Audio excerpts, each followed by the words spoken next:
Folks, last time we had about 600 and 700 people watching from online, which is pretty cool. So no pressure. We got some technical difficulties. It seems like that's a recurring theme, so we're working on getting that fixed. But we might be moving to a new location sooner or later, but that depends.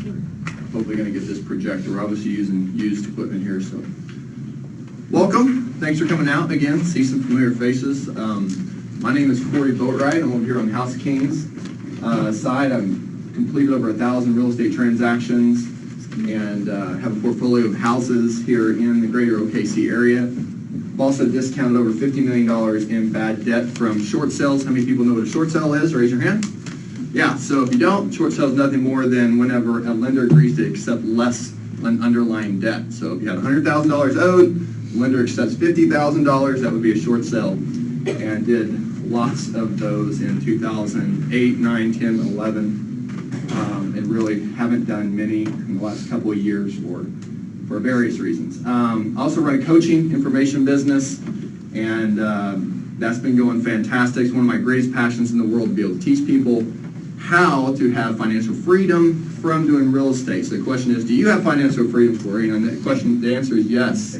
I've been able to actually achieve so many of my dreams in life, coming from a little town in Weatherford, Oklahoma. Many people know where Weatherford is here. Little town, Weatherford, Oklahoma, you know, and where most of my friends at that time are still actually there. And a lot of people just don't want to break out of the same old.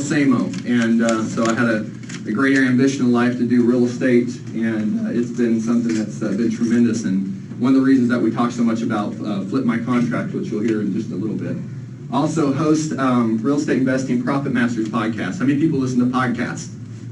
Right? Raise your hand if you listen to podcasts. Yeah, so podcasts are fantastic because they're free learning tools for you.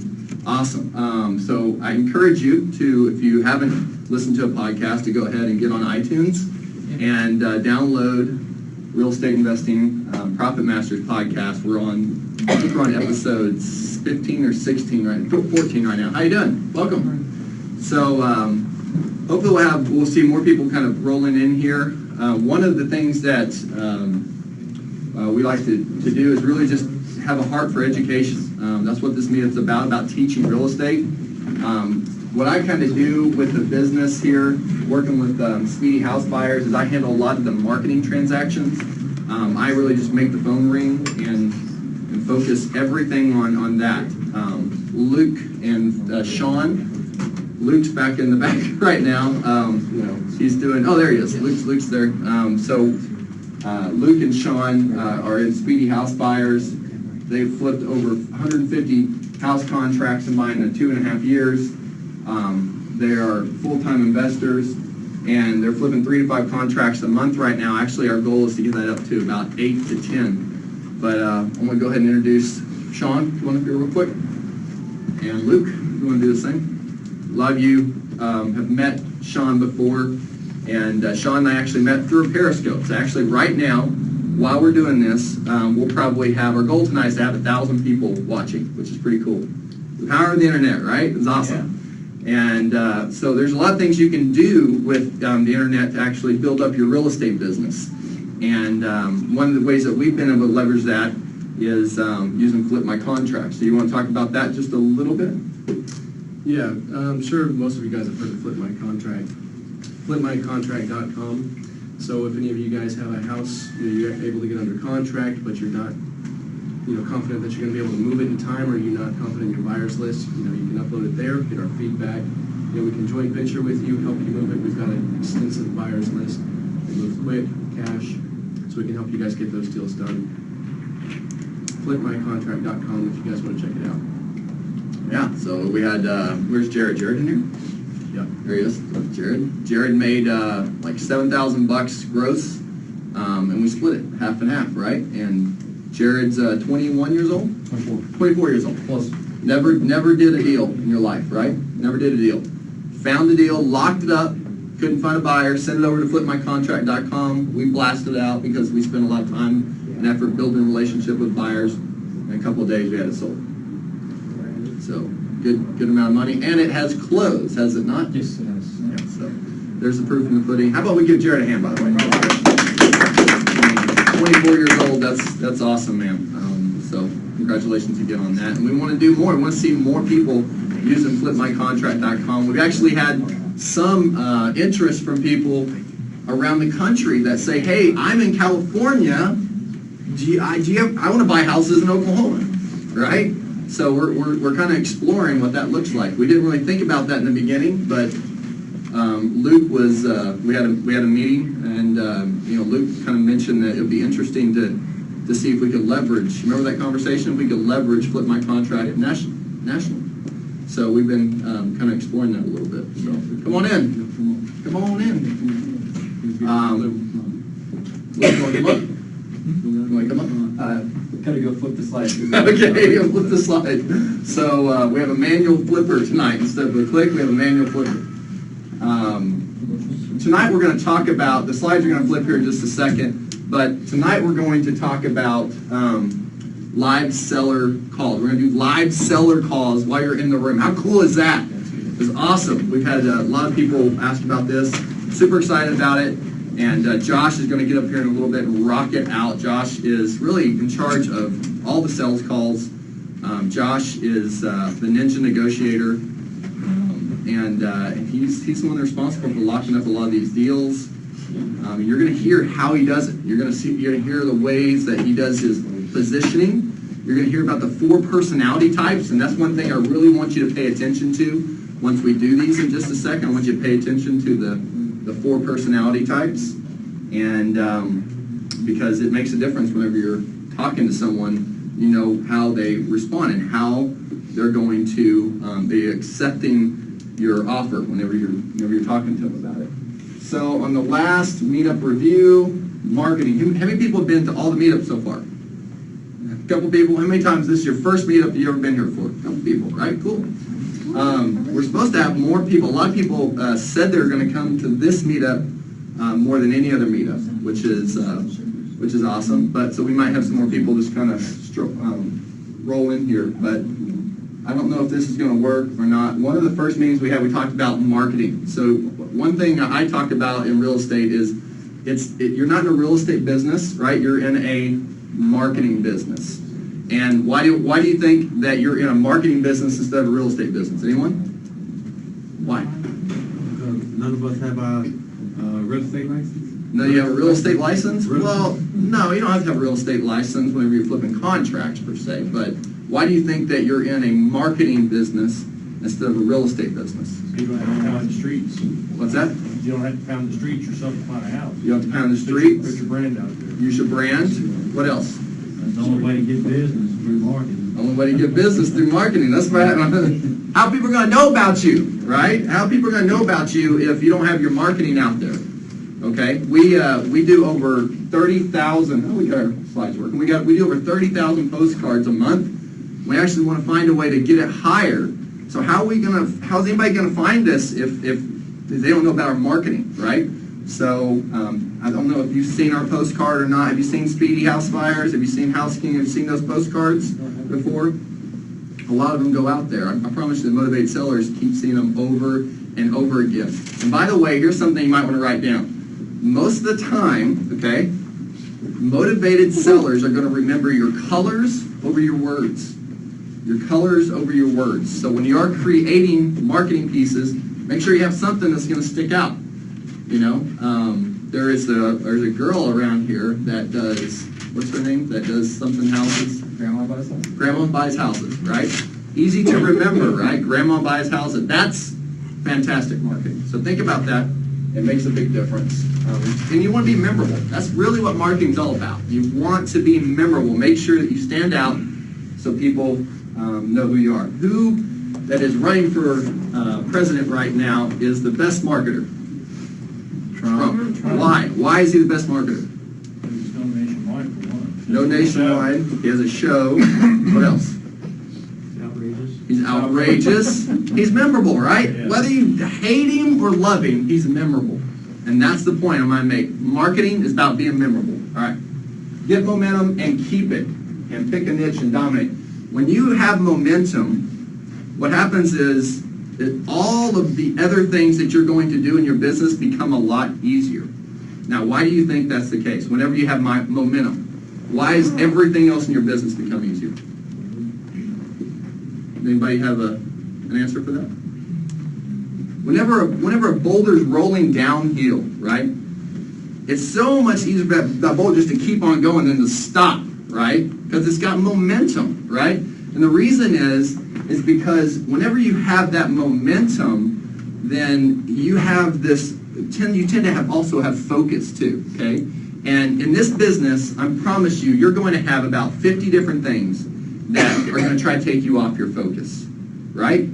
You don't want to wholesale, you want to do fix and flips. You don't want to fix and flips, you want to do lease options. You want to do lease options, you want to do this. You want to do that. You don't want to do commercial, you don't want to do residential properties, you want to do commercial properties. You have a lot of things that will try to take you off of your focus. Write this down, okay? Focus will give you the most momentum. Focus will give you the most momentum. And I'm up here to tell you right now, that's not easy. It's not easy to have focus. Whenever you're someone that's excited about new things, new opportunities, it's not easy to focus. One of my good friends has made an absolute killing in the last couple of years because he said no to a lot more things he said yes to. So think about that. Think about sometimes the things that you want to create, which is your not to-do list, instead of the things to do. The not to-do list sometimes is more important than the to-do list. Does that make sense? Yes or yes? Yes. Yes, okay. Speaking to motivated sellers, this is where we're going to have Josh come up here. Come on up, Josh. You want to get your microphone or the microphone and everything? Yeah. So what I want you to pay a lot of attention to is, Josh, say hi everyone. Hi. Josh is a ninja negotiator, okay? Without Josh, our business would be very, very little. Josh is so important to the momentum and for us to continue to crush it. You need to have a team. You need to have someone that's good at negotiations. And so, what we're going to go over tonight is speaking to motivated sellers, and specifically, we're going to talk about how to lead the conversation with the seller, which you do naturally. How to negotiate and create urgency and desire, how to handle objections with a smile, how to use ninja pain tips to position your offer. Why do you think talking about pain is effective to a motivated seller? What's that?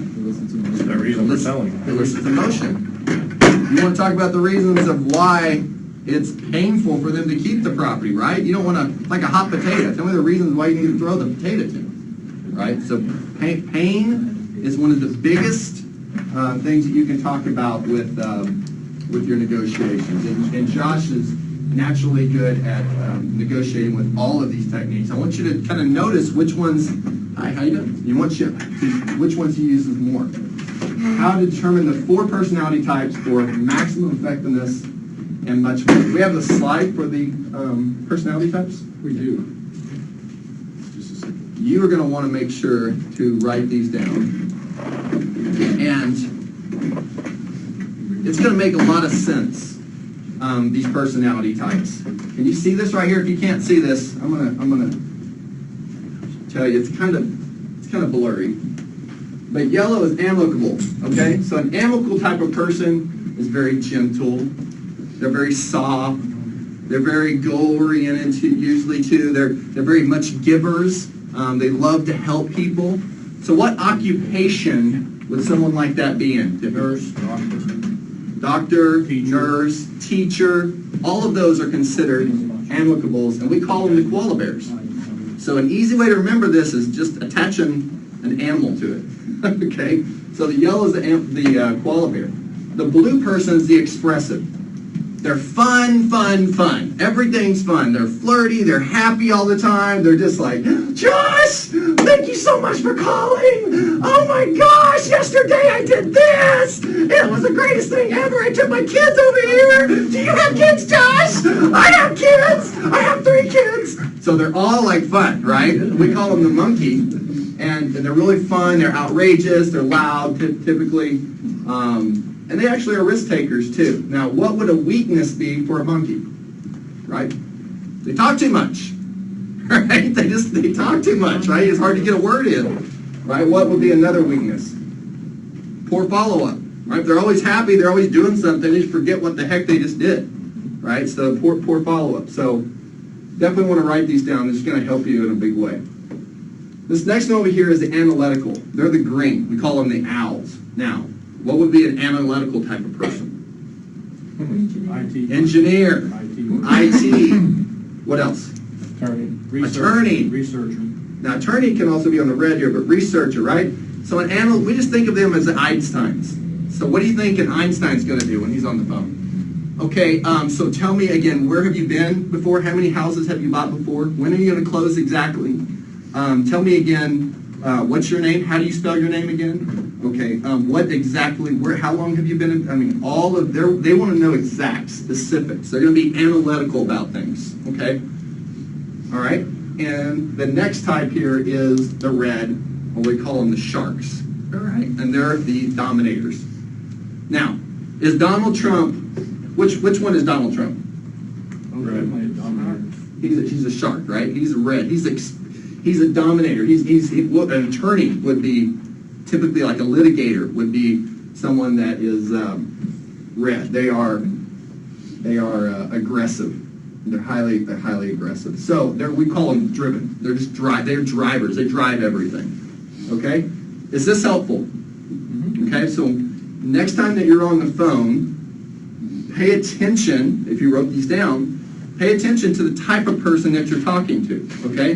Because if I am a giver and you come at me like a shark, you think I'm going to listen to you? If I'm just someone that's just like, well, I just donated all this money and everything's great, and I just love this, and I helped somebody the other day, and you come at me like, oh yeah, great. Tell me what do you want for your house? That's all great. Tell me what you want for your house. Right? I'm being aggressive. I'm being the driver. But guess what I have to do? I have to be a chameleon. You have to be a chameleon when you're a negotiator. You have to understand where each one of these people are coming from.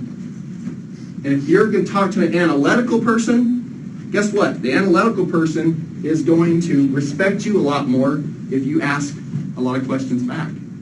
If you listen to them. If you are specific and precise. You're talking about numbers. Very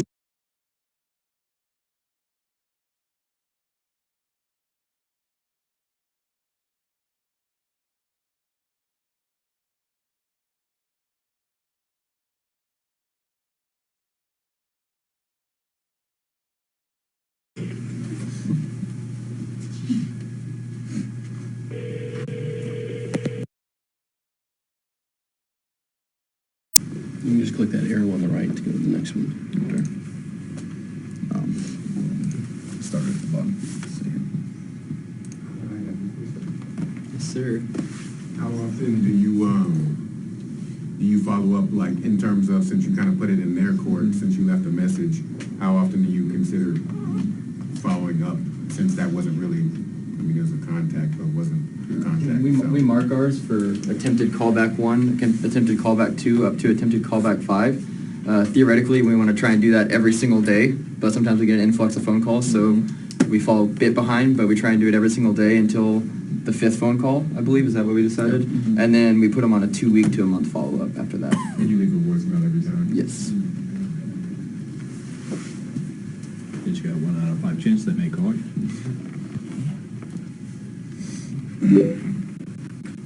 Hi, Margaret. Yes. Hi, my name is Josh. I'm with Speedy House Buyers here in Oklahoma City. I have your information in front of me about the house on Northeast 20th Street that you're interested in selling. Yes. Did I catch you at a good time? No, I can talk right now. I just got a cold. Oh, I'm sorry. How long you had the cold? Oh, just the weather changing back and forth. I understand. I had one myself last week. I sure hope you get feeling better soon. Yeah, thank you. Right. So if it's okay with you, I'd like to tell you a little bit about our process and really kind of set an agenda for this call.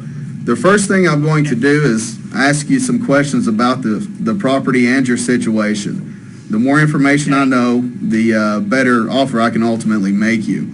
And if your property qualifies for our program, I'll set a time to come out and take a look here inside the next couple of days, all righty?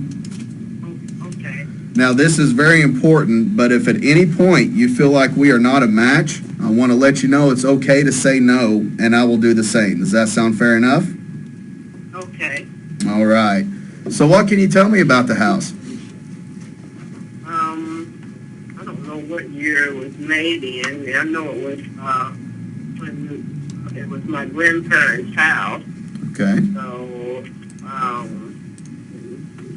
it might be 70 years old, if not older. Okay.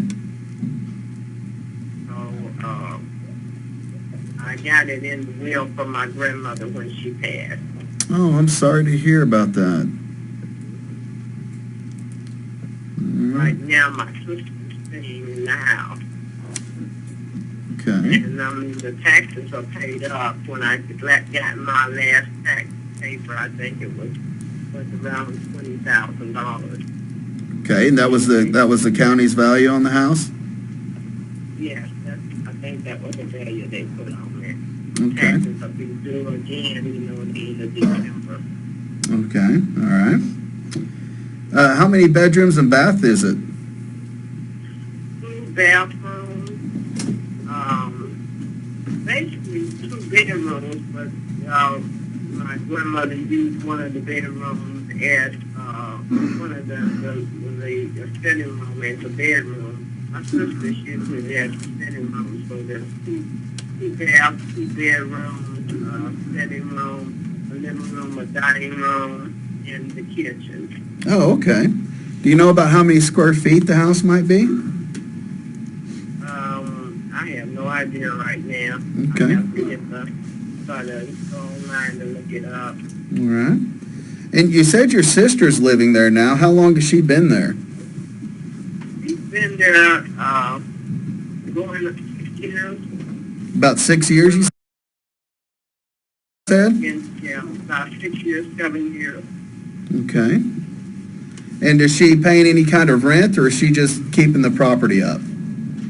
Well, our agreement was to pay $175 and keep the property up, but she has not been doing that. Oh, no. Yeah. Well, that can be a little bit of a mess, can it? She involved through all that sort of it. Mm-hmm. Well, hopefully we'll be able to take care of that problem for you. Does the house have central heat and air? No, it doesn't have central heat and air. Okay. It's gas.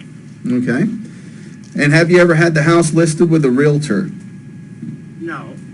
All right. It sounds like a pretty decent property. Can I ask why you've decided to sell it now? Actually, she got some problems with it, and she just had called me and told me that, what do you call it, the city had said repairs needed to be done on it. So they're, have repairs on it, the painting of the house, the detachable garage, and there's a storage house that her grandmother had put on it, and they want that painted, and there's a hot house in the back, they want that taken down and some roofing repairs. Okay. All right. And let's kind of go over what the city says needs done. Of course, I'll come out and take a look myself, but kind of like to prepare a little bit.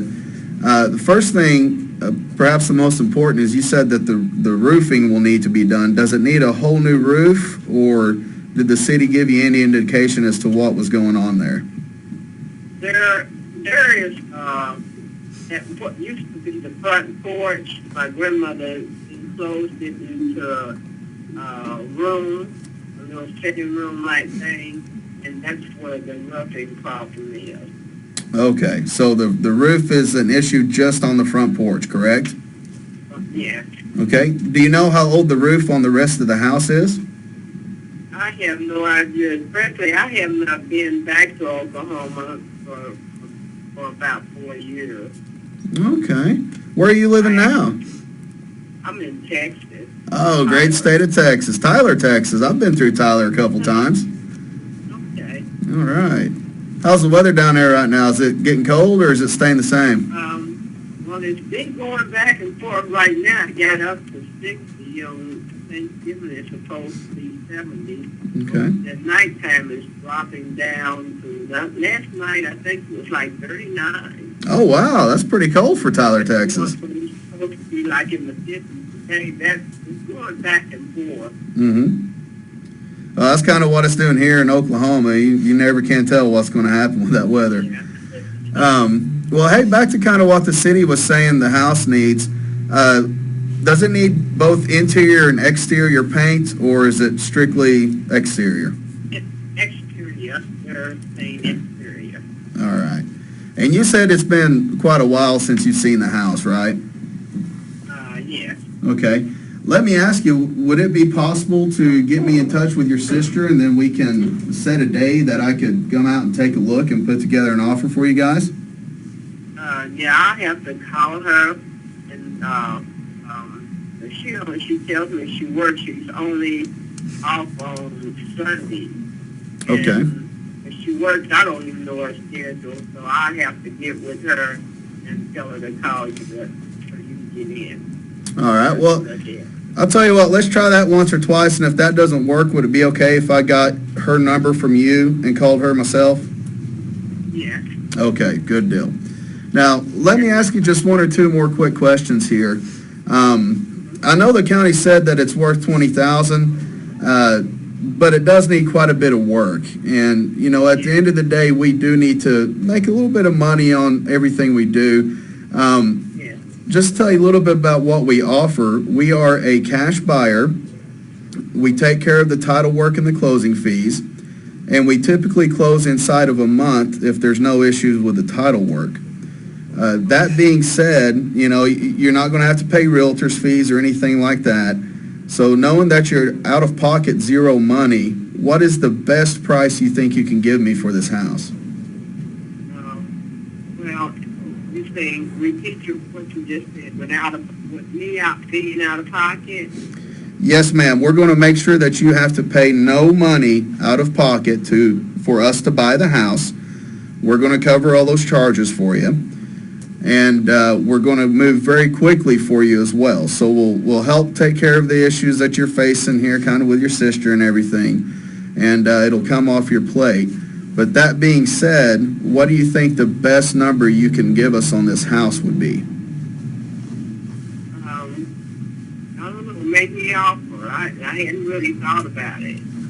Well, I can appreciate what you're saying, Margaret, and, you know, I wish I could just buy everybody's house, but at the end of the day, this is much more about you. I know it's not worth $20,000 for the repairs that have to be done on it. Okay. Definitely know that. Well, what do you think it might be worth as it sits right now? Because of the land value, and I don't even know what the land value are in there. Dropping $8,000 off of it for the repairs. Mm-hmm. I'm sorry, did you say 8,000? Yeah, Ma'am, that is correct. And what's your sister's name so when she calls I know who I'm talking to and what I'm talking to him about? Her name is Maxine Johnson. Maxine Johnson. Wonderful. Yeah. Okay. Well, Margaret, I certainly do appreciate your time. And is there any... Your last name? What was that? What was your last name? Oh, my last name is Ewart. It's spelled E as in Edward, W as in water, A as in apple, R as in Robert, T as in Tom. Okay, what's the name of the company I had received a mailer from? Mm-hmm. What's the name of the company? I wasn't sure what the company name was. Oh, that's no problem. The name of our company is Speedy House Buyers. Okay, because I went online trying to find it out there, and I could not find it. Now, we have, if you're looking online for us, you want to go to WeBuyHouses.OKC.com, or We Buy Homes, okay. It's We Buy Homes, I'm sorry. It's www.WeBuyHomesOKC.com. That is our official website. Okay. Well, I'll get with her and have her call you then. Okay, well, thank you very much, Margaret. I appreciate your time. You have a wonderful evening. Okay, you too. All right, bye-bye. All right, good job. Give him hands. All right, Josh. All right, so we're going to ask some questions on Periscope. We're going to do some live questions with you.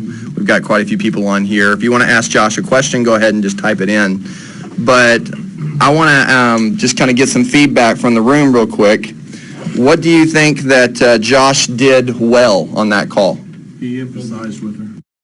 He emphasized with her. Yeah, in other words, he had empathy because she was empathetic and caring, in other words, so he related it back to her. What type of person is that on the board? She is a koala bear.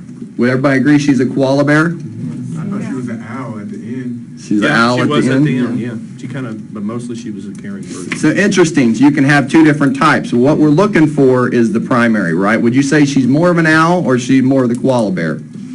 Koala. There you go. She's more the koala bear. Go ahead, Sean. One thing, did you guys notice whenever Josh maintained control of the conversation, he let the rapport go as long as was necessary to establish a good relationship with her. And then he said, okay, now back to what the city was asking. So, do you guys think this was a decent prospect? I think so. Did you guys catch, what were her motivating factors? Her sister not taking care of the property. That's one. Not She had- saying Not- anything. So she's got a sister living in the house who's not giving her any money for it. Right.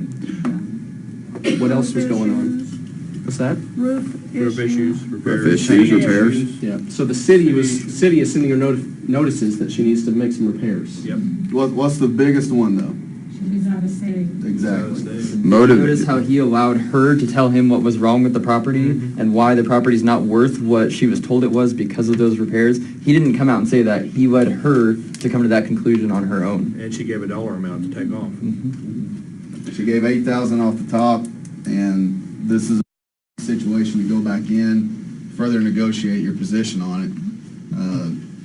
I've pulled comps on this house. I've looked at nothing to do with it, absolutely nothing. So I use that information then when I go back, and I build my case for my dollar point. And I still let her say the numbers. Always let them say the numbers. You get 2 or 3 steps into the negotiation process, then you can start saying numbers. But the first person to say a number loses. And that's why I never said a number on the phone with her. I didn't want her to know what I'm thinking, number one. Number two, I didn't want to scare her away. Because $1,000 to me is much different than $1,000 to someone else down the street, and vice versa. Corey's got all the $1,000. I've got none of them. So this is much more important to me than it is to Corey to get $1,000. So that's a big aspect. Another important thing he did, he got commitments. He said, will you have your sister call me? Okay, well, if she doesn't, is it okay if I contact her? Really He smart, yeah. didn't leave the ball in her court completely, but he got her to commit. She's going to send her sister to call Josh, and if she doesn't, Josh is going to call her. But he made her commit to doing so instead of just leaving it up in the air. Could you take that one step further and say, could you have your sister call me by such and such date, and I'll call her? That would be ideal. Well, did you That know would that be he did a form of that by saying, let's try that twice, and if Right. not, then please allow me to have, Okay. he has permission again Yeah. to do it instead of demanding it. And when you're dealing with relationships like that, there's a rift between her and her sister, so I didn't want to push that too much. Yep. If worst case scenario, I prefer her sister not to call me. I really do. Because I'm going to go knock on the door one night, or I'm going to call her sister after I tell Margaret that I hadn't heard anything, So let's go knock on the door. Let's make the call ourselves and see what we can get done. The second thing, that's also going to give me a chance to talk to Margaret again. Well, tell me more about your relationship with your sister. This gives me more insight as to how I can get the deal done versus just knocking on the door saying, hey, Maxine, Margaret told me to come by. So there's a lot of value to be had there if it doesn't go the way that we initially discussed. One thing I really enjoyed on that phone call too, I struggle with this a lot, and I know Josh started out struggling, was in his first phone call when he left a message or when he was on the phone, he's quick, he likes to speak very quickly. On that one, the minute he heard her say, hi, he slowed down and matched her tone and pace. Yep. And that's tough for this guy. He's a driver. I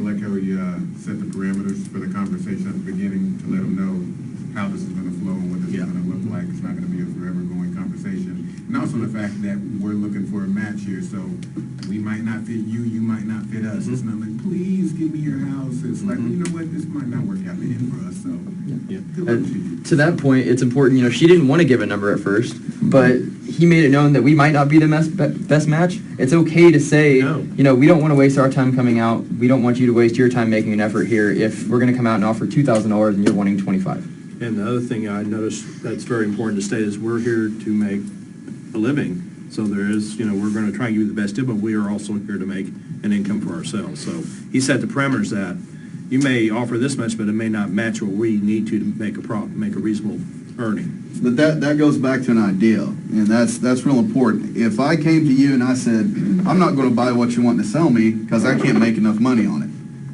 that's much more harsh than saying, we have to make a living here, So now she's eased into that mindset that we are going to make money on the house. However we decide to do it, that can be discussed later, but now she knows. And it's nothing that I said in a very harsh tone. It's nothing that I forced down her neck. I let her believe it on her own time. And don't be timid about that. Be very upfront and be very open about, I'm doing this for a profit. I'm not going to be the highest bidder. You're setting the precedent, and you're already getting them to lower their expectations so they're not shocked at your offer.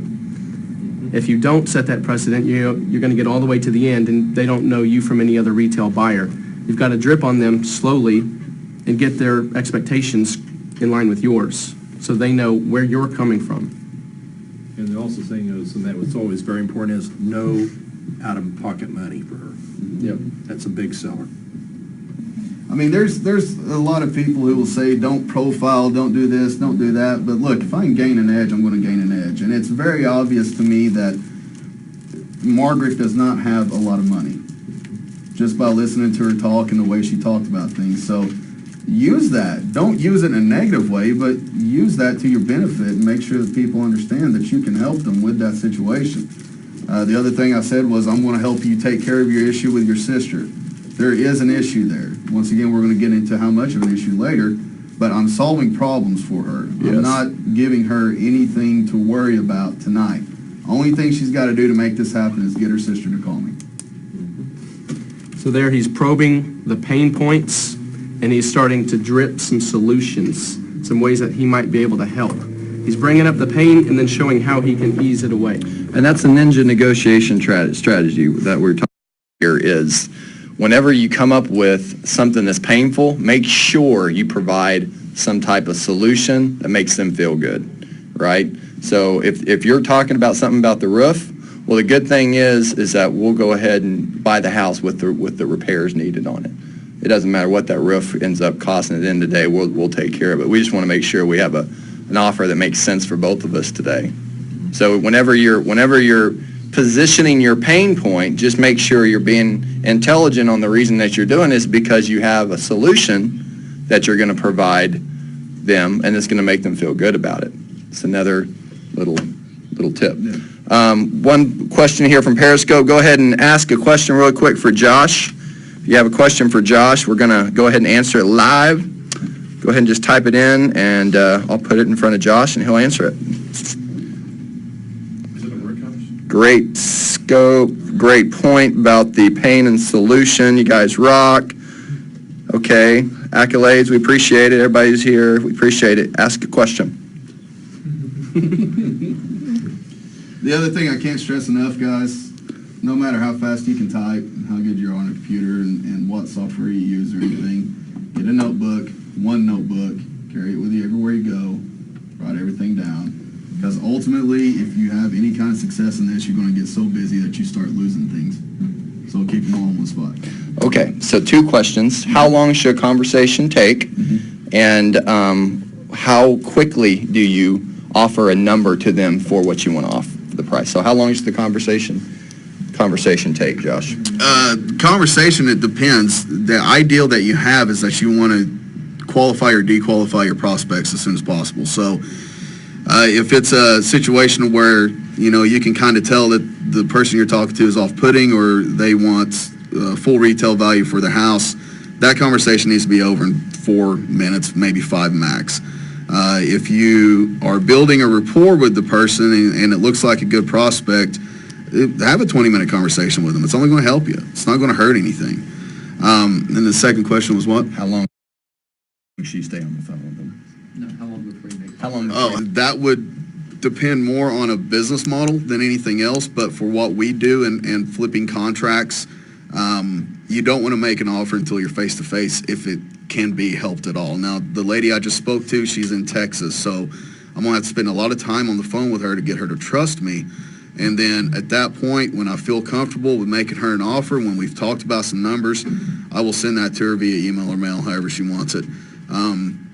So it's very much a feel issue. You don't want to set an exact time, okay, that's my third conversation, I have to make an offer now, because you're going to scare some people away. You're not going to be able to put yourself in the position you need to negotiate a better number than you actually wanted. So use your feel there, just make sure that you're talking to the person, you're finding out as much as you possibly can. One thing that I learned way back in the day when I was doing car sales is if the same piece of information gets said twice, it's time to move on. So that could probably be a pretty good indicator. If they have to tell you the same thing twice about the house because you've ran out of stuff to talk about, or about their kids because you've ran out of stuff to talk about, then that's a good indicator you might want to move on to the next subject. What are some ways that you get them to say a number first? My favorite line of all time is, this is not about me. This is much more about your comfort level than anything else. That automatically makes people comfortable with me.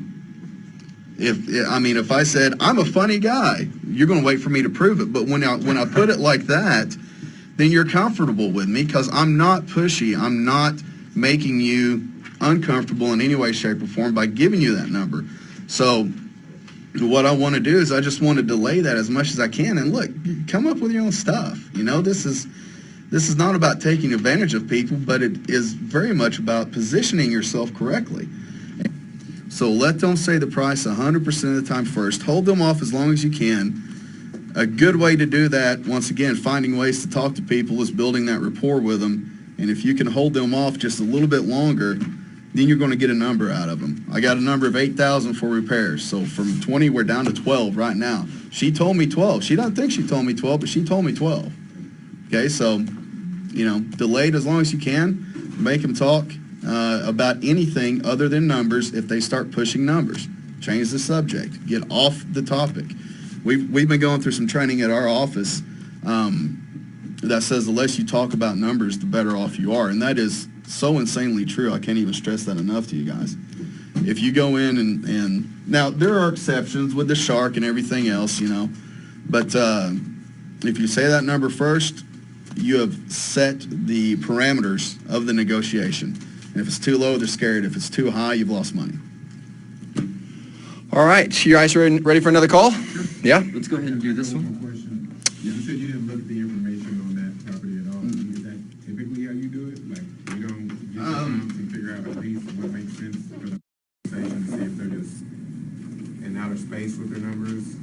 I don't do that for the most part. Now, I'm adept enough on my computer that I can pull up the county assessor's website and everything while I'm talking to them, but I don't waste time going in and putting a full comparative analysis together, or even a partial one for every property.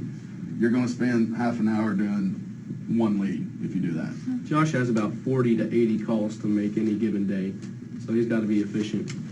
And this one he knew a little bit. He didn't always know information about the property. This one he did because it came from our lead funnel, and so he had a bit of information in front of him already. Yeah, that's another good point to make. We have a little bit of data when he's calling. The other question I had was, obviously she hasn't seen the house in a long time, and you're going to get over there and realize, well, the city was right, it does need a lot of work. Do you take a lot of pictures, good close-up pictures of how ugly it is and send them to them on email just to kind of, and then wait and call them later and say, did you get the pictures I sent you? Never. You don't do that? Never, because it's going to cause more problems than it's going to give solutions for you. Okay, so this call is a great example of that. If I sent her pictures of the house and it's completely pitted out, she's now mad at her sister, and I've driven a wedge in that. If you have an out-of-state homeowner and they're just renting the house out and they don't know the tenant from Adam, you still don't want to do that, because now they're like, oh God, now I got to make more money to recoup a loss, or now this property's devalued so much, I might as well not even sell it. So if they go by and take a look at the house, then that's cool. But that goes back to a general principle. Let them feel like they are the ones making the decision, doing everything, And if she decides to go buy a house before we sell it, then when I talk to her on the phone, I'm going to tell her some issues I see, and all I got to do is say, told you so. But if she never drives back by the house, then she still knows that she has problems with her sister, and it just becomes much more of a sell point for me, or a buy point, I But should what say. is the important thing that we do know about the house, even though we haven't seen it? What's the most important thing we know about it? The worst it could be. It has a tenant in Livable. Yeah. Somebis It's in it. livable. It is livable. Yeah. You It's had a livable. question. Yes, I want to, can you take one of our calls, fellas? We're actually about to do that right now. Yeah. This one is probably going to be a bit more negotiating, I believe, if he answers. Andrew brought this to us. Hope that was all right to say your name. He's already gone out and seen these properties, kind of done his own analysis, and we did an analysis of where we might need to be. So we're going to try and let Josh negotiate that. What do we know about the property? Go ahead, Andrew, if you'd like to do it. It's a 4-house package with a, The 4-house package? yeah, it's a 4-house package. Homeowner, I talked to him Thursday night, and he was telling me about them. Said they were all livable. There's tenants in 3, but 3 of them, one of them was vacant. I went by them, looked at them. All 4 of them were vacant. No one had lived in there at least for some time, at least 3 to 6 months. And they all need work. He's denying that they need work, so he's kind of, the roofs are, on 2 of them need to be replaced. He's like, oh, you don't replace those until they leak or they give you a problem. I can clearly tell that they need to be replaced. I mean, they need some work. But right now, at the point where I was at with the conversation, is he is denying how much work they need, didn't want to come down on the price because of that situation. When you were inside the houses, or did you actually get inside the Yeah, houses? actually, I met him the next day. Okay. Because he said I could go by and the tenants would let me in, and went by and couldn't get in any of them. So that was a semi-waste of time. But I went by Saturday morning with him, got in all 4 of the houses. And so I found out that he was motivated. He's talking about taking a new job, and he wants more free time to go live at the lake. What lake? Eufaula. Perfect. So he wants to go down and spend more time, or buy a house and spend time at the lake. So he wants to start getting out of real estate. So I know he wants to sell. Yep. He's motivated. He says his wife's starting to get tired of it. She doesn't want to spend money on repairs. What's this guy's name? Mark. Sorry. I thought Luke was over there. Money. But What's yes, his I mean, What's his last name? Do you? Pritchard. Pritchard. Okay. So he is motivated to sell, but he's kind of set on his number, and he's like, he said once I set a number, that he's not going to change his number. So that's where I am at it.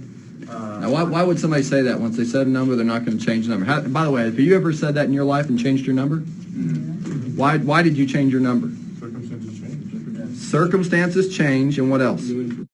New information, and what else? Just get tired of it. You get desperate. Sometimes desperation does have no logic to it, right? Sometimes you need X amount of dollars, but you're desperate, and you're going to take what's available, right? And so desperation is a huge motivator for it. What else can you tell me about Mark real quick, just off the top of your head? I think he either works at Tinker or works for the FAA. Okay. So he does something along that line. Lives in Midwest City, so he's around his properties. I don't know if he really knew that they were all vacant or not. Okay. But once I told him one was vacant, he said something along the lines like, "Oh, that person just moved out last week." I gotcha. But 2 days before he had one day before he had told me that there was someone living in it. So obviously he's not paying much attention. Yeah, he's not paying much attention. Yep. All right. You But want a number? I know he was kind of wanting to do it fast if he was to sell the houses because he wants to avoid holding costs. I think they at least need 5 to one property could use about 5,000 in work. We do AC, and then the others could be used close to 10. What price did he give you? 150. 150? Oh, and he wanted his closing costs covered with his back taxes. So he wants back taxes too? Yes. Have you looked into that? Yeah, the taxes he owes 32 on one property, 35 on another, and then it would have been 2015 taxes for the other two. 3,200, right? 3,200, yeah. So all total, we're He owes looking a at- house. Yeah, my bad. So we're looking about a 12 to 15 grand tax tab that we're gonna have to pick up, including this year. Yeah. 7 to 8,000. Well, with the closing costs about 12, so. Okay. What do you think the house is worth? I was thinking close to about 270 after rehab value. Luke was saying about 260. So, but I mean, the lead. My point, I felt like he wasn't going to move much for me. So at that point, I was like, you know, we can just try this here. There's no reason not to. Okay. How long ago did you talk to him? I talked to him Saturday. Said I'd call him about Monday or Tuesday. He's actually called me today about a couple of hours. All right, give me your name one more time. Andrew. Andrew. And what's the name of your company? I didn't really give a company name when I sent the letter. Okay. Cool. So you're about to do Zoom? I'm about to work with Andrew. Calling on. Yeah, my name's Josh. I work with Andrew, man. Nice to meet you. All right, 401. Mm-hmm. No tooting over here. Who tutors? You're seeing 1,000 people look at you right now. Are you the tutor?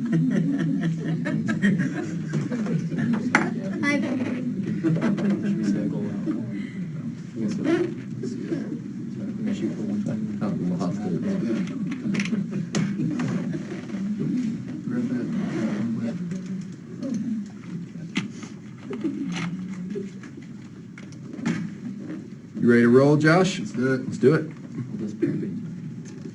Yeah. Oh, yeah.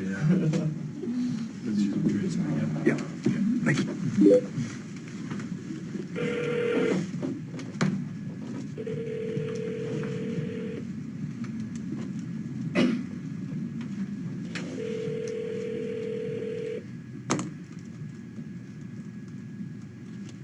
Hello? Hey, Mark. Yeah. Hi, my name's Josh. How you doing this evening? Who is this? My name's Josh. I work with Andrew. He came out and looked at some houses for you, and he wanted me to get back in touch with you. Oh, yeah, okay, yeah. All right, how you doing this evening? It's fine, how you doing? I'm doing well. You sound a little hurried. Did I catch you at a good time? Well, we're here messing with this AT&T. I'm just about ready to massacre somebody. Yeah, they're jokes, man. Well, let me just tell you, there's a reason I use different companies than AT&T. I can tell you that much for sure. I'm telling you, they joined forces with DirecTV now. Yeah. It's hurt.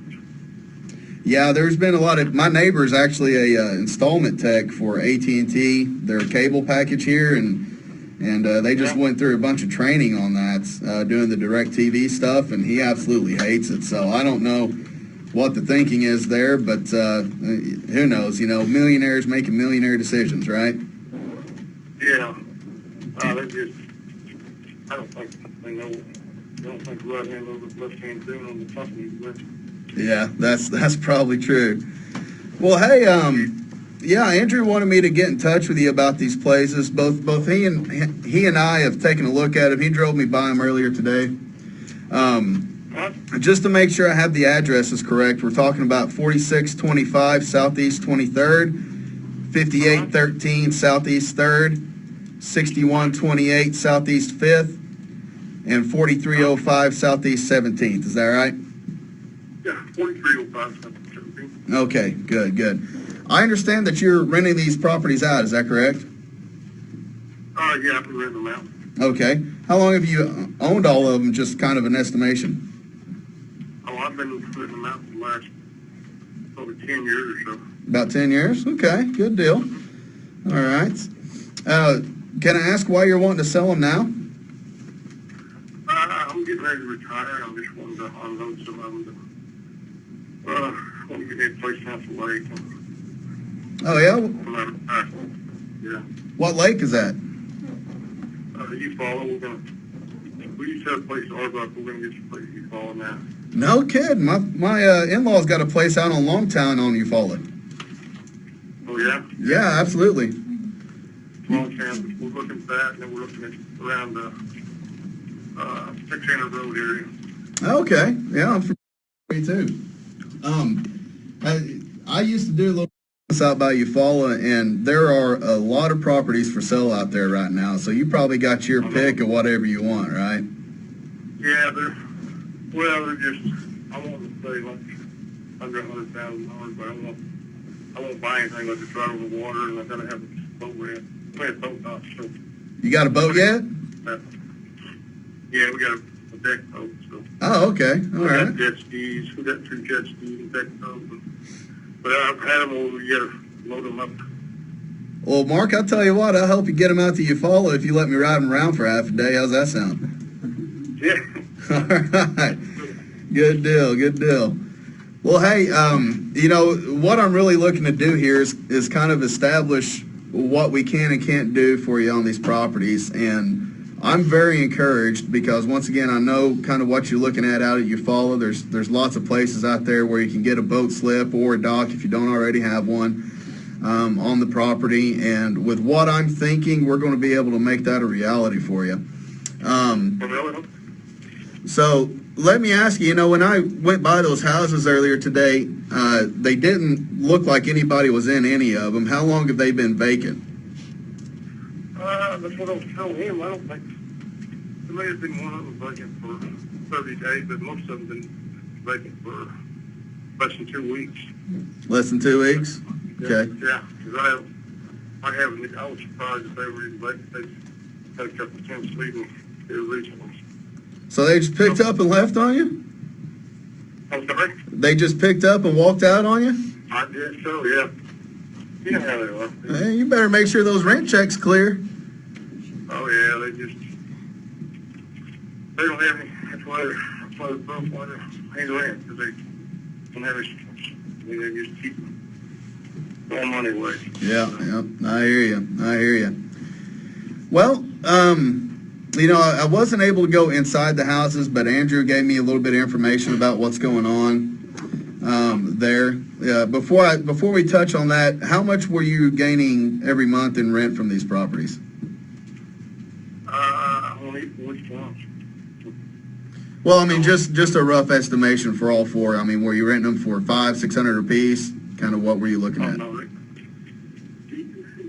cheapest one I had was $675, was the one on 17, which it's worth $750. And you get it fixed up, you can just get that out of these. It's up there across the street in Del City Hospital. But oh, okay. that was $675. The one on 5th was $700. The one on 23rd was $750. And then the one on 3rd Street was $850. Okay. 4-bedroom, 2-bath, 1-car garage. Yeah, that one looked a little bit bigger. Just got a lot of square footage. Yeah, absolutely. Well, you know, I can tell you that I'm excited about the properties because of location and what we can do to help you out. But there is some work there that needs to be done, and I've spent a good portion of my afternoon putting together some numbers just based off of what I saw. I won't bore you with all of the specifics here, but you know, there's some roofing that needs done on them. Obviously, some updating, paint, flooring, that kind of thing. You know, everything from landscaping to, you know, painting again on the outside. You know, so I've got a laundry list of things here I've put together that we really need to address. But that being said, the numbers, they're really close here. I mean, I'm kind of trying to fit a square peg into a round hole. I mean, we're real close to that 150, but I'm not 100% sure that we can get there. Yeah.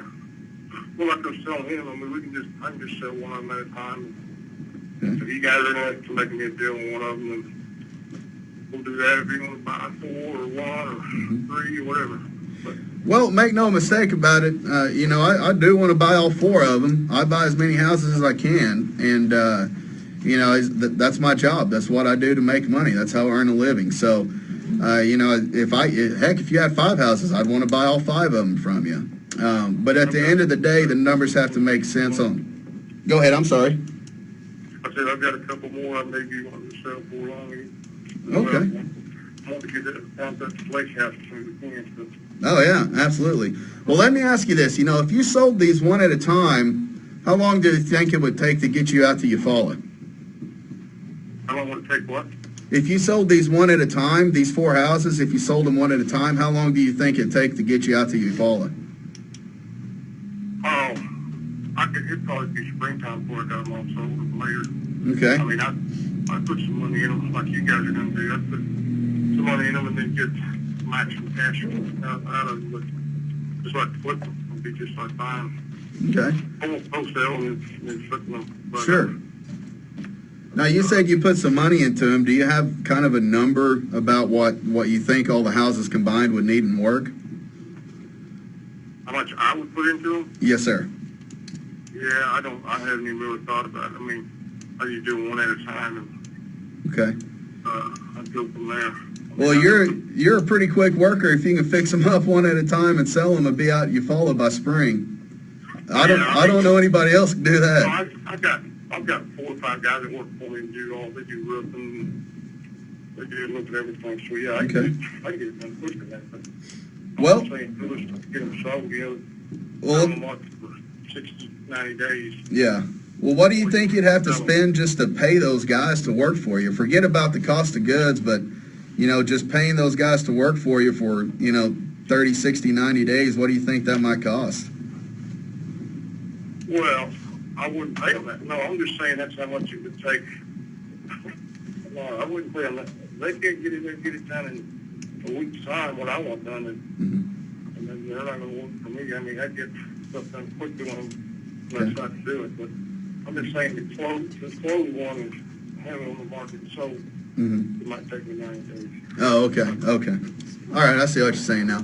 Well, Mark, I'll be 100% honest with you, my friend, and I don't like to beat around the bush too much here, but I can say that, we can get you out to Eufaula a lot quicker than that, and at the end of the day, by the time you pay guys to fix these houses up and put money into them and wait for them to sell and then possibly pay somebody to help you sell them, you might make out with less than what we can do for you. Yeah, like I say, that's what I was telling him, just make me an offer and we'll go from there. Okay. But, we were talking about all 5 of them. Okay. And some of them I owe more money on the other ones, so I don't have, there's only one of them paid off, so. All right, well, on these 4 that we've talked about so far, 23rd, 3rd, 5th, and 17th Street, how much do you owe on all those together? How much do I owe? Uh-huh. I think I owe about 130,000 on all of them. So I'm only going to be breaking. Okay. The 150 of them will be bringing home like only 20,000. So. Okay. You know what I'm saying? Well, tell me about house 5 and 6 here. Do you owe more or less on those 2? On which one? On the 5th and 6th houses that you have to sell, do you owe more or less on? On the 5th Street one? No, sir. You said you had a couple of houses, a couple of different houses for sale that we haven't talked about yet. Yeah, I've got a couple more that I could sell. Yeah. Okay. Do you owe quite a bit of money on those, or? Yeah, I've got some. I've got one that's 3013 Southeast 57, and that one. Okay. Well, here's what I'm thinking, Mark. That one I owe about 35,000 on, but it's worth about 70. Okay. We can throw those other 2 houses in on this deal to kind of sweeten it and make it a little bit better for both you and us. But in regards to these 4 houses here, give me your absolute lowest bottom dollar, get it done today kind of number, get you out and you fall on that boat catching them crappie, man. Give me that number. What are we talking about? Yeah, I mean, on those 4 we're talking about? Yes, sir. To do business and close. We will cover the cost of closing and the title work. You'll be out of pocket $0. Yeah, it'd take 150 grand instead of. Mark, there's a lot left on on the bone there that we got to kind of chew on. I mean, we got some back taxes we got to take care of, and you know, when you start digging into these houses, they're kind of like old cars. The older they are, the more problems you find when you start getting into them. Is 150 the best you could do on them? Yeah, that's about all I can do on those. Now, if you want, let's say, do one at a time, I could do a lot better on maybe one or another one, but not all together. Well, that's kind of a peculiar thing to say. No offense intended, but you know, if you can sell one and do better on it for us on just that one, why can't we do a little bit better on all four combined? Because I owe more money on some of them. Well, yeah, I mean, I know you owe that money, and I'm prepared. I mean, we got to do a little bit more work here, but I'm prepared to make you a tentative offer. And what we're going to do is we're going to pay the houses off for you. We're going to take care of the tax issues, and we're going to get you out on the lake. Now, by my numbers, that comes to somewhere around 130, 135. Okay, that's what we can do. Get all four of these out of your hair right now. Move on down the road. Now, like I said, we got to do a little bit more homework, get exact numbers on those tax dollars owed, get exact numbers on what you owe on the houses.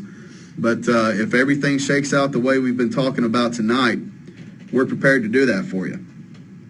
Yeah, like I said, I couldn't do that. We're about $15,000 apart. Okay. I mean, that's from the 135 number, so. Well, I mean, look, if the taxes weren't an issue, then we'd be talking about a completely different number here.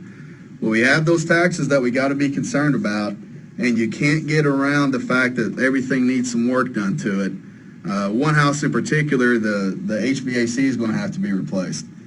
You know, all that adds up, and it's. Oh, I know. Yeah, I know.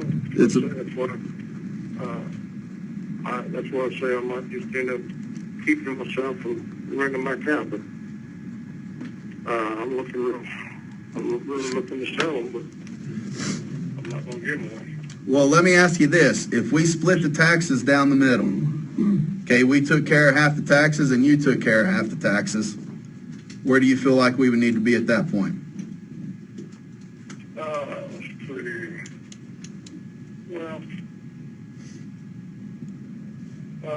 Let's see. Well, did you take care of half the taxes? Yes, sir. If we take care of half the taxes and you take care of the other half, where do we need to be? Well, like I said, 147.5 now. I mean, that's budget. Oh, Mark, you're breaking my back here, man. There's 10 grand in taxes that we owe on the houses. Huh? There's 10 grand in taxes there, buddy. Come on now, 2,500 is not half of 10. No, there's 2,500 on one and there's 2,500 on the other one. Plus the taxes for this year that you got to prorate out that are coming due January 1st. Now, I mean, we're 11 months into the year here. We're talking about totals for every bit of that. So by the time we close, it's going to be pushing January 1st. The more I talk to you, it just sounds like you're kind of holding out for something better. And that's a shame because I would really like to buy these from you, but I can't get to where you're asking me, buddy. There's too much work and too much taxes and everything else. Yeah. Well, like I said, make me an offer on each one individual. Or make me an offer on one of them individually. Won't go from there. Maybe we can. All right. Well, I'll tell you what. I'll make you an offer on each individual one right now, and we can close them at your pace. I'll offer you. I will offer you $32,500 for each individual house right now. $32,500. Yes, sir. For each individual house. Well, it'd be what 30? That'd be what 145 for all of them. I don't think it'd be quite that much, but I mean we're close. I mean we're pushing a little bit closer to the number you're looking for there. But look, we can split them up. You know, you can decide what you want to do on each one, and we'll get $32,500 on each one for you, and move on down the road. That way, it'll allow you to kind of scale your move out till you follow a little bit. You know, maybe get that boat slip done after you buy the house, that kind of thing. But yeah, what was that to? Let me chew on it a little bit, and we'll get back with you. Can we call you on this number? Or it'll probably be tomorrow before I call you back. Yes, sir. You can call me on this number. You can also call Andrew back as well. I'll let him know about our conversation today. And truth be told, it'd probably be better off if you contacted Andrew before you contacted me. I'm about to head out of town tomorrow for family stuff. I will be available, but Andrew will be working, and he'll have all his information in front of him. Okay. All right. Thanks for calling. Thanks a lot, Mark. Thank you. Bye-bye. What's 32,500 times 4? 130. Good grief. All right, so call that guy back. Well, try to close on the one that's paid off, let them know that you can do it, and maybe you can get the other 3. That's one way to approach it. That would be a way to approach it, and if I had personally seen the houses, I would be comfortable making that judgment call for Andrew, but, you know, I hadn't seen them yet, so. All right, so what do we like about the call? What did you like about it? I like how you liked how much you talked about that boat slip. Yep. He said that, you looked around like, you hear that? And through the crappie line. Yeah. Through the crappie line, right? You talked about the thing that they want. So, Jet skis, yes. Yep. The one thing I meant to do that I didn't do was talk to him about his wife. I should have done that, gotten a little bit more motivation behind his decision-making. Well, that's true. She's gotten tired of it. She got tired of it. She's tired of him messing with him, so, you know. what else? What else did you notice that Josh did that you liked? Came in at a higher level shark than he did. Yeah. Very good. Very good. Established So, himself higher than he was, so, so, dominant in. so what kind of personality type was Mark? an investor. Was he driven? Was he an owl, a koala, a monkey, or a shark? He was a shark and an owl. Cross between an owl and a shark. Shark and an owl. That's it. Yeah, But when it came to the dollars, he was more of a shark. right.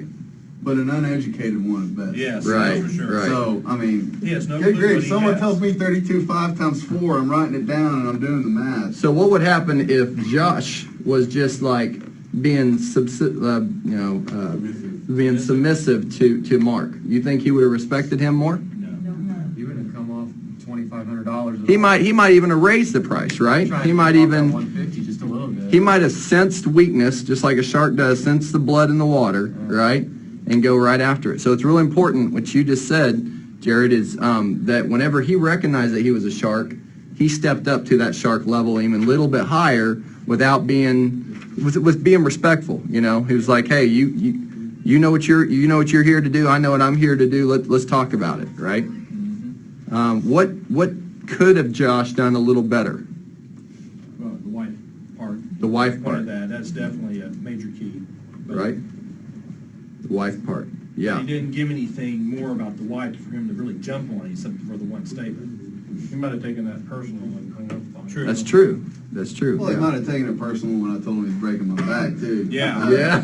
You know, I mean, at points you push and poke and prod and then you pull back, you know, but in reality, I really should have tackled that wife thing, and I should have hit it very hard, because that is his main motivator. It's obvious after talking to him That's his major. that is his pain, yes, and I completely dropped the ball on that. But you know, you find the main pain, and for every pain there is a pleasure, and I've heard different lines of thought on what works best, but in my experience, pain tends to work best. But I focused more on the pleasure there, on getting them out to Eufaula, because that's what I knew. I legitimately do have family that lives out of Longtown in Eufaula. So, you know, that's what I chose to go with. That was the best approach. That's how I felt more comfortable on the phone with him, too. Yeah. So pain, when he says pain works, he focused more on the pain than the pleasure. Let's say whenever your leg's broken, right, you don't mess around, do you? You go right to the hospital or you don't walk, right? So it's an immediate attention. So if Josh was out there at his house, Josh is not going to walk away from the house without getting the contract. No. There's no way he's going to leave the house without getting the contract, right? So it's going to be some form. This is something to remember. If it's their price, it's your terms, all right? If it's their terms, it's your price. Something just kind of to be considerate of. When you have all the leverage. When you go out to that house, they called you, somehow they got in touch with you, they built rapport with you on the phone, they're expecting you, they already know that you're not going to pay retail for the house, don't they? They already know that. So they're expecting in their mind that you guys are going to go back and forth and do the negotiation dance. So when you're out there, the first thing that you need to do is just realize what type of person you're talking to. A koala bear, a monkey, an owl, or a shark. And you probably already qualified that on the phone. But when you're there, you really need to understand it. That shark will shake your hand like this. Hello, how are you today? Right? How do you think the koala bear is going to shake your hand? Hi, hi, hi. You know, even if it's a guy, right? Just like he'll be very soft, right? What about the analytical guy?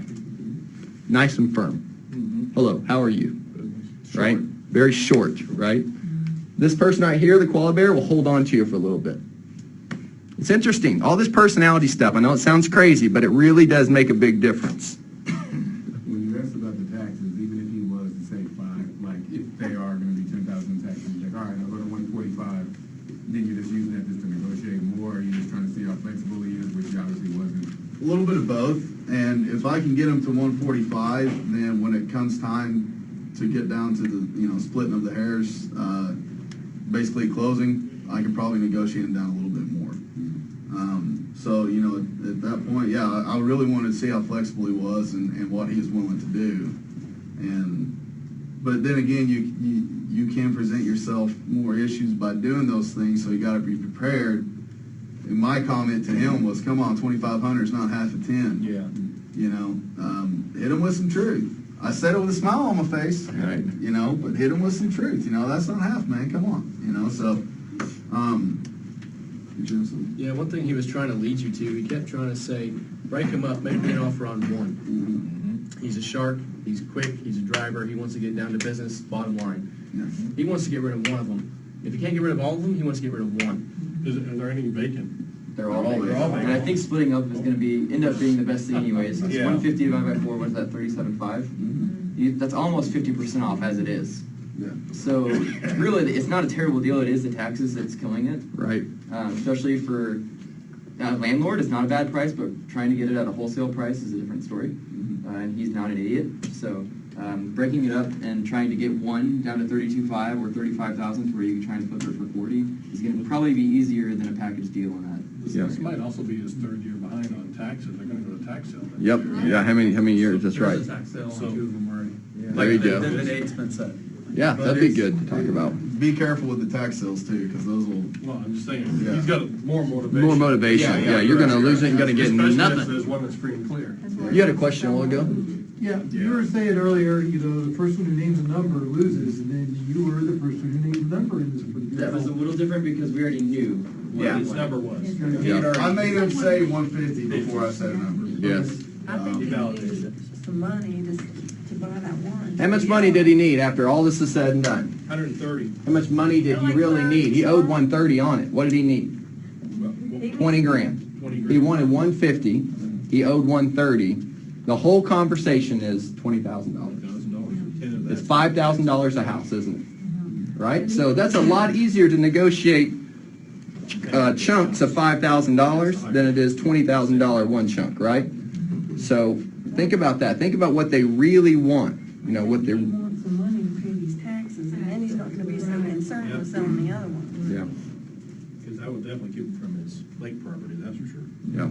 Another thing to throw in there, are they all in Dell City? Yeah. There's 2 Midwest Cities. Two in Midwest City. Dell City code stuff is Yeah, better than theirs, so Yeah. you can throw that at them. So I wasn't trying to call you out on that, I was trying No, to I ask you understand. straight out, like, Yeah. is there a time where you have to make a call and you decide, I'm just gonna throw a number out there? Yeah, I mean, if they're If it is, make it being low. overly belligerent, or if they're, if you try 3 or 4 times to get that number out of them, they say, make me an offer, make me an offer, make me an offer, then you hit them at 20% of value. Yeah. Okay. And then they're going to, oh my God, and they're going to get pissed at you, and you just say, well, look, I'm sorry, you told me to tell you a number, I hadn't even seen the house yet. Right. What do you want me to do, you know? Yeah, true. When was the last time, I had a lady the other day tell me to make her an offer on a house I hadn't seen, and I said, when was the last time you bought something without looking at You're it? perfect, yeah. You know, and I mean, really think about that. You go Yeah. buy a fork at Walmart, you're looking at it, you know? So, I mean. That's great, yeah. You know, so, yeah, I mean, if they're just being stubborn and pig-headed, yeah, hit them with something so low that it's gonna shock them. Because when they come out of it, they'll actually start opening up a little bit. All right, we're going to take another question on Periscope here. If you have a question for Josh really quickly, go ahead and ask it. Lots of cool people saying this is awesome, great training, great job, Josh. You have a question, ask it really quick. We'll ask it. What if you only work long-distance homes? Well, we're working local here, so we're not doing any kind of virtual buying. If we did virtual buying, obviously we wouldn't be able to see the property, and so we'd have to use our team on the ground if we were going to do it that way, or we would have to be making offers and locking them up on the phone, but we're not doing that here. We can actually go make appointments and see them. Why did the tenants move out of the house, Josh? It's a good question. Good question. I didn't ask it. Good question. Should he have asked that question? Should he have asked why the tenants moved out of the house? How many people say yes? Yeah, absolutely. Right? Why? Why? Actually, he said that he didn't know. He He said did- they left in the middle of the night. Left in the middle of the night. Okay. Why But you didn't he? can still phrase that as, why do you think they left? Why do you think he left? Yeah, Yeah. So exactly. answering a question with a question, right, puts it back into their. This is negotiations 101. It's not saying something you don't know, but answering a question with a question puts it right back into their court. Now, be careful when you answer a question with the personality types, because sometimes they will ask it right back to you, and you won't get anywhere. You'll just have question. You'll be politics. Hot button. Justify repairs with that. Most people don't leave perfect houses. Yeah, talking about if they left, they probably got some repairs. And last time, I don't know about you, if a tenant left from one of my properties, they didn't leave it in the perfect condition. They weren't getting their deposit back. Yeah. Yeah, good questions. All right, any more questions real quick? You want to take one more call? We want to take one more or not? Probably wrap it up. All right, we're going to wrap it up. Awesome. We're going to flip it back over here. About 30 Q&A. Yeah, we're going to do some Q&A. One thing that I was going to say about that is, if you, I mean, we kind of did it after the fact, but if you established that he wanted 20,000, I mean, you could have something very specific for that. Yeah. So it's not like you telling him more about repairs. Like if I owe some debt somewhere and it's 20,000, you telling me what it's, you know, what the house needs to be done doesn't change the fact that I owe 20,000. No, you're absolutely right. So there is that to always consider. And that was pretty evident from the start. You can kind of tell. Now, I did not know that he needed exactly 20,000, and I should have pressed that more. But obviously, it's like Sean said, if he's wanting to sell one, he's just wanting to pay something off, take care of something. He doesn't want to lose his asset. So yeah, you could push that a little bit more for sure. But I think you did a great job. I think you did a great job. I'm not thank saying you. like. No, you're absolutely right. You're absolutely right. Well, tell him he needs to be more mindful of. It doesn't matter. This thing is happening over here. I don't care what you're telling me about. You know what the house may need or why the people may have left or they didn't. I gotta pay this off because this is a problem for me. Yeah, you're absolutely right. You know, I think you did great though. Thank you, but you're 100% on point. If you can solve their problems, then you're the guy. It doesn't matter what money you're offering them, and that's $20,000 problem. So he's at, what's your name? Juan's absolutely right. You know, that's definitely something that you want to take a look at. Why do you need to be here? Why do you need this dollar? Why do you need that money? What are you gonna do? Yeah. And I kind of already had the why and go until you follow, but there's a deeper level there. There's always The problem was you thought the 130 that we were going to offer Yeah. was going to solve the problem because we didn't know there was a mortgage on it. Right. So, Yeah. Did you see my head go? You know, it's like, come on, dang it, Andrew. When he was talking to me, he made it seem like there was no mortgage on anything. Oh, I gotcha, yeah. So because the first one he said was paid off, and he said, he told me another one was paid off. So I was like, okay, we're in a position where I can make a pretty good offer. Yeah. But no, I mean, yeah, he was set at that 150 and not moving, and that's why I was like, okay. Think about what you said, though. If two of them are paid off, that means he owes $70,000 or $65,000 on each on the other two. Yeah. So find out what two of those are and don't touch it. And if we can't come to an agreement with this guy, what are the chances he's really going to fix those up before spring and try that? Probably not. So how many times are we going to call him between now and spring? If he's waiting on that kind of money just to make a move, he's gonna be spending probably $1,000 more a month on mortgages on vacant houses that aren't giving him any returns. So Right. Well, it's that's even the more kind of, yeah, that's the seed I plan. It's like, hey, how much you think you're gonna spend? I asked him 3 times. How much do you think that's gonna cost? How much are you gonna spend to pay those guys? How much is that gonna be to fix those places up? Now he's thinking about that. So when Andrew gets back with him tomorrow, next week, whenever, you know, I would say, have you given any thought to what you and Josh talked about? You know, how much are you really gonna have to spend to get out from underneath these things, you know? And, I mean, only you can tell me if it's a deal or not a deal at the dollar amount he's needing. Could they, if it wanted to, could Andrew and Josh go back and say, you know, if I can get Josh to give you X dollars, can we just go ahead and get this thing done? I'm not sure I can, but, you know, you're at 150, he's at 130, 135.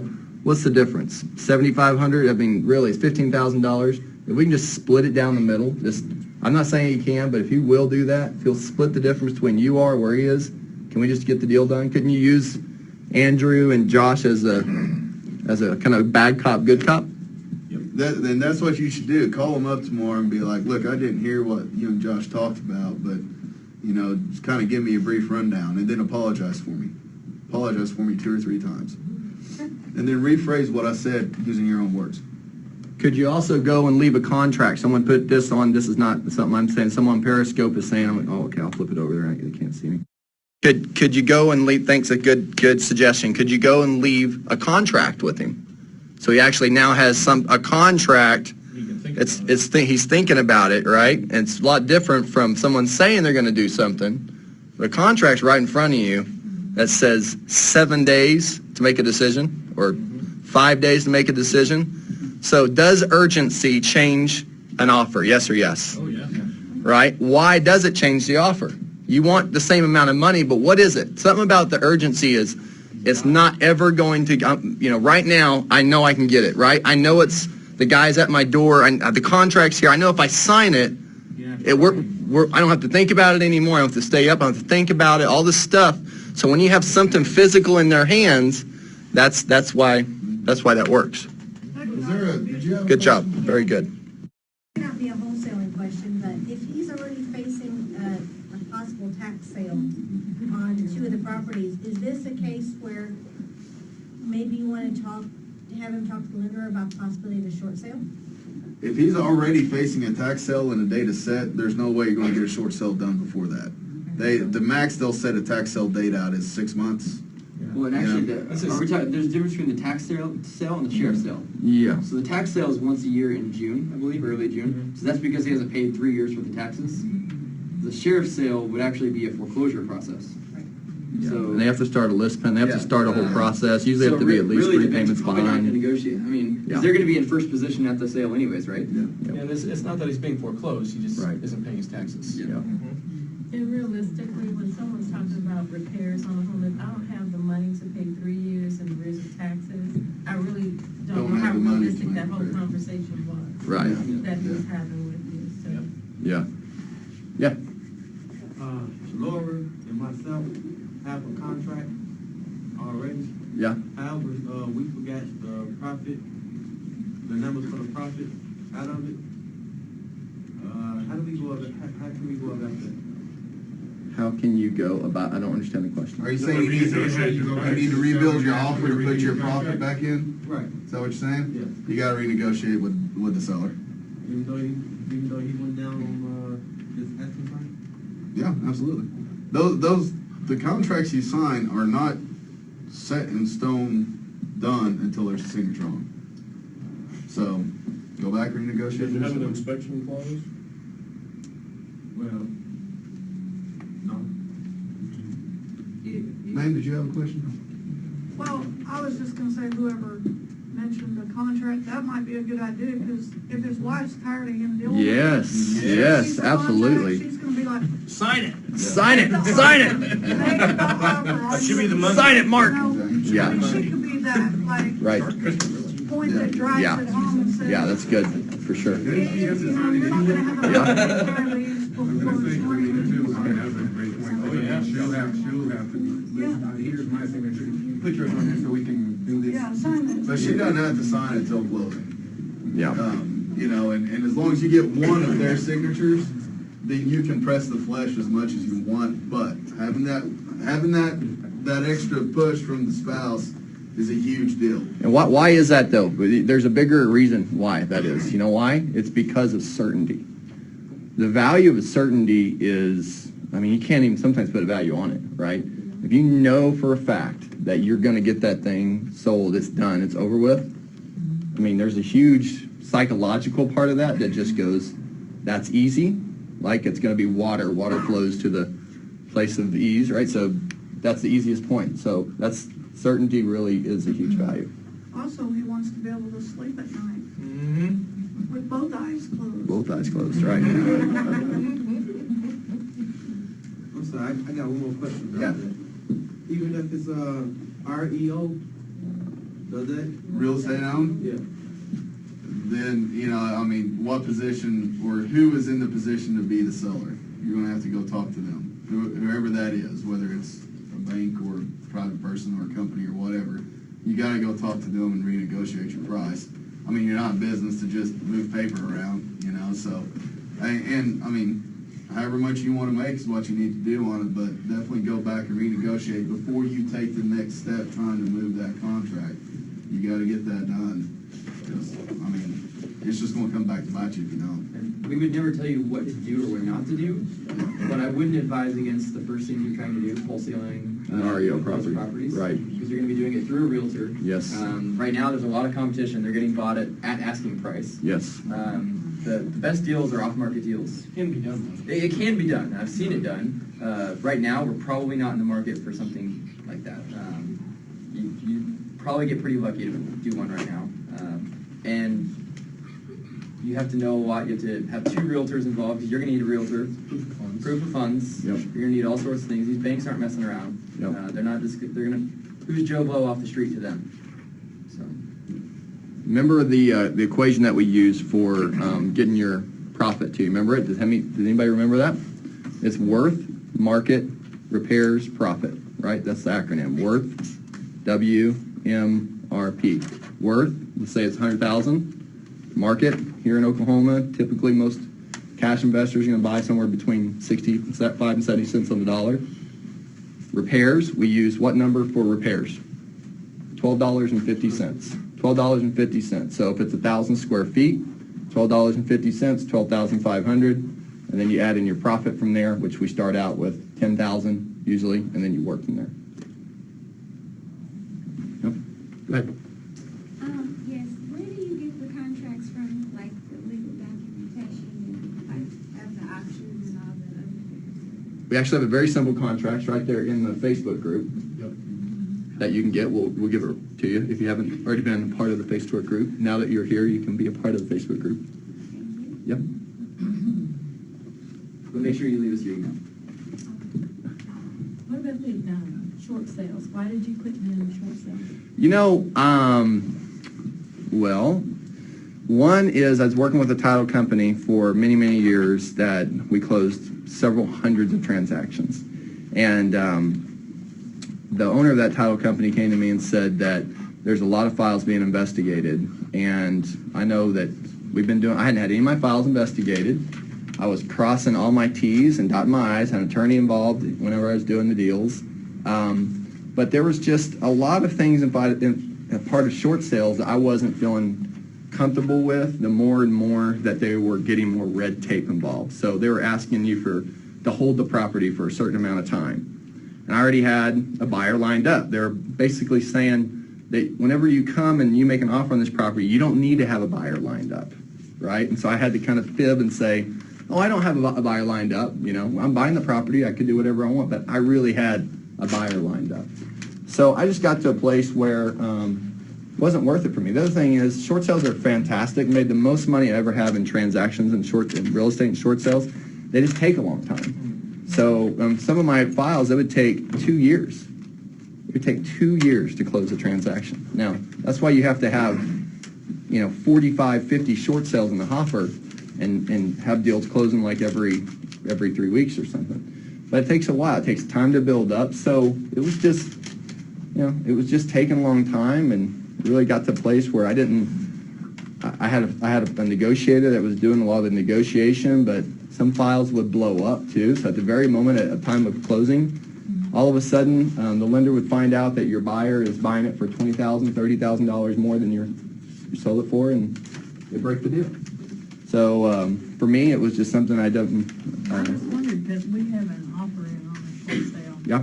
Now, it's good if you're putting the offers in and being the buyer on the other end of the short sale. I was actually going through the whole process of doing the short sale. Would you say it's also due to the economic conditions? Yeah, sure. This isn't necessarily the market for it right now. If it crashes again, you might be more willing to... I think short sales 2.0 will come out again from all these FHA buyers that didn't have to pay money down, and because they, you know, but bubble.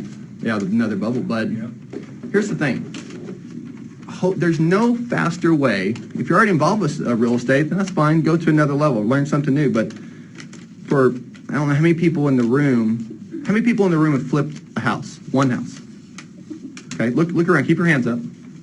How many people in the room, now put their hands down, how many people in the room have never flipped a house? Keep your hands up. Okay? So you got to basically get to where you wholesale your first house before anything else matters. And wholesaling is the fastest way to do it.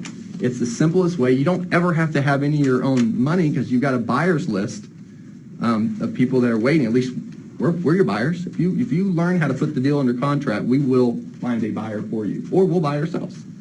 So it's just the fastest way. But sometimes people get caught up in all these other ways. Wholesale some houses first, and then figure out if you want to learn something else. But I would run away from short sales until I've done some wholesale deals. I learned from Corey how to do short sales and master here, and I'll admit, I'm selling a whole lot easier than short sales. Wholesaling, a whole lot easier. And Ron has students, teaches them how to wholesale, and you know, it's just the fastest way to get to a paycheck. I mean, that's the bottom line. I mean, it's the fastest way you're going to get to a paycheck. So why think about anything else besides locking up a property for a great deal, and then finding a buyer yourself, or sending it to flip my contract, like Jared did. If you focus on the exceptions, it's going to distort the rules. Okay, so I mean, you're going to see all these little. Yeah, that's a good point. Oh, I can maybe do this, or maybe do that, or maybe do this. No, just laser beam. That's the only way you're going to have success. You get that first one done, and then it's like I said, the ball's rolling downhill. Yeah. It's a lot easier to keep momentum than it is to create it. Once that ball is rolling, you just got to give it a little nudge every once in a while. But getting that thing going is tough. So when you've got the momentum, keep it. It's effortless. It takes very little discipline to just nudge it. You know, every little once in a while, keep it going. But if you stop, you got to start that thing from zero again. It's a lot of work. Yeah, it is. Any more questions? What's the proverb about the rabbits? The Russian proverb? What's the problem? Chase 2 rabbits, you catch either. Chase 1 rabbit, not 2. Just shoot the rabbit. Don't aim for 2. Don't aim for 2. Aim for what? One and then go get the other. Any more questions? Was this helpful for anyone? Oh, yeah. Is this the type of thing you'd like to do again, maybe in a couple of months or so? You want to keep it fresh, something new. So here's what I'd like for you to do. Everyone is a part of the Meetup group. You are also a part of the Facebook group, or you will be invited to the Facebook group. Please get on the Facebook group and start telling us what it is you'd like to learn more about, what you want us to do, if you want us to talk more about some specific thing. Do you want us to maybe start talking more about contracts and maybe spend a whole time just going through a contract? You know, here's where the buyer puts their name, the seller put just real specific things, right? Whatever it is. Maybe some role playing. Maybe some you get in here and you get in here and we start doing negotiating. We're role playing back and forth, right? Maybe Josh is a part of that deal, and Josh is saying, you did this well. Why didn't you talk about this, or something like that? Something along those lines, but it really comes down to what you want. We do these meetups because of you. We want to build a community, and we want it to be something special and cool. And really, at the end of the day, I mean, we want you to send some deals to flip my contract. We want you to lock up some deals and be like 24-year-old Jared that made, $7 grand for sending an email.